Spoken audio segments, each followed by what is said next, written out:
Hello，大家好，我是 W7。在这影片，我要分享的是海底电缆设计、安装、维修还有环境影响。这是第215页。那从上页下面7.2.3.4，这个电缆在海床上面挖的这个沟的深度，那一直以来都是有在讨论说，理想的这个沟的深度啊，要多少才能够对这个电缆有足够的保护？那当然成本也是要可以接受。那啊、很明显的就是说，越深的沟啊，它的保护是越好，但是它的沟的深度啊，跟它保护的程度并不是呈线性的。那在某些 case 底下啊，保护的程度其实超过一个深度以后，它其实就没有帮助了。那你挖的比较深的话，当然会有比较好的保护了，就某种程度来讲会有比较好的保护。可是它有几个缺点，首先就是说，因为你要挖得很深，所以你的进度会比较慢，然后你挖掘的设备要比较重型，还有就是说你的成本会比较高。再来就是说，设备比较大型的设备它会有故障的风险，那也有可能会伤到电缆。那再来就是说，埋得很深的话，电缆的散热来讲不是很理想的。那呃比较大的问题是说，这个电缆啊，当你要修或者是要换的时候啊，或者你要报废要把它剔除的时候啊，这个时候是很，因为你埋得太深就很麻烦。那理想的掩埋深度啊，其实是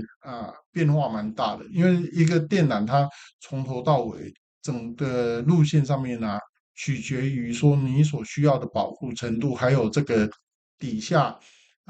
土壤的状况。那它有个数学模型，然后就是说，这个呃电缆它路线上面分成好几个区段，那你所需要的保护程度跟呃它的这个底子不同的特性，还有风险的这个模式啊，它有个详细的这个设计的模型。那这个在后面附录18有啊，掩埋的深度在第8章也有在讨论。那这里要注意到的就是说，啊、指定的这个沟的深度不一定能够做得到。就是说，好，你希望埋1公尺深，但是不一定能够真的做得到1公尺深，因为底质它会有一些你没有预期到的东西，那这个会导致于说，你的这个啊挖沟的这个设备可能没有办法去挖到那么深。那最好的电缆最好的保护方法，当然就是说，把它掩埋在下面，然后它埋的够深，它并不会受到这个渔具的伤害。那一般来讲，掩埋深度1到1.5公尺是一个很好的保护。那大部分的渔具是不会伤到这个电缆的。那底托的这种渔具也比较不会伤到那么深，通常不会超过1米。但是海底的状况它这里不是挥发啦，因为它指的是说，海底水流流来流去会把海底下的那个沙带走。那你原本可能是有很好的这个保护，有足够厚的沙来保护你的电缆，可是你也埋下去，隔了几年或者几个月以后那个潮流把海水把这个沙子带走，那这个时候电缆就暴露出来。那对，在这个时候，电缆对于渔具它就没有任何的保护措施，就很脆弱。那挖掘的沟的深度它也会影响到怎么讲？嗯、它这里讲的是说，呃，电缆路线它未来啊、发展的这个知识哪里去？这也是翻成知识吗？怪怪的。他这里是举例说，你比如说，那个电缆有经过港口附近，那港口有做疏浚，或者是你在航道上面也有疏浚，或者是说，啊、现在是还没发生，但是有在规划的这种管道的安装，这个都对你挖的这个深度会有影响。那7.2、3.5是其他保护方法，那也有在怎么讲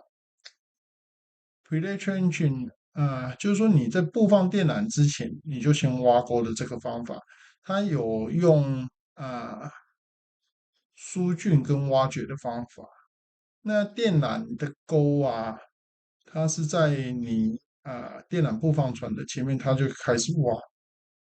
然后你电缆布放船是在这个挖掘船的后面开始布电缆。那它所需要的这个沟在海床上面沟的深度，不是深度的，它所需要的沟有可能是有不同的机具来挖。那它这里有这种切跟吸的这种挖掘装置，那它可以提供比较大范围的这个呃怎么讲？它涵盖的这个土壤的范围比较大，就从泥巴到比较软的岩石，它都可以挖沟出来。那它也可以切出，就比如说，挖掘船它在比较浅水或者是那种泥泞的地方的时候，它自己就可以挖出一个小池塘，然后它自己可以在那边作业。但是也有它这里背后是装在小的 barge 上面，然后也可以装在小的 barge 上面来作业。那海床上面如果是比较不是泥巴，也不是比较软的岩石的时候，是那种坚硬的岩石，那这个时候可能对于那种礼仪或者是水刀之类的设备来讲，就不是很有效率。那电缆的这个钩你如果事先要挖好的话，这时候可能是用那种锯的轮子或者是链锯之类的，或其他的机具。那这个成本很高，进行速度很慢，然后它只适合挖一小段，你不可能整段电缆都用这个方法去搞，那会害死人。那在许多区域怎么讲？它有一些啊、在许多 case 不是区域在许多 case 许多状况底下，其实上面讲的这些方法其实没有办法去做。那有可能是下列几个原因。首先就是说，这个岩石这个岩盘它涵盖的范围很大，它整个展开的范围很大，你没有办法避开它。再来就是说，你可能是跨过电缆，其他电缆或者管道，那你不可能挖个沟过去你一定要跨过它嘛。那你不能用挖沟的方式来保护它，你要用其他方式，比如说用石带或者那种啊、水泥垫。那啊，如果说沙层太薄，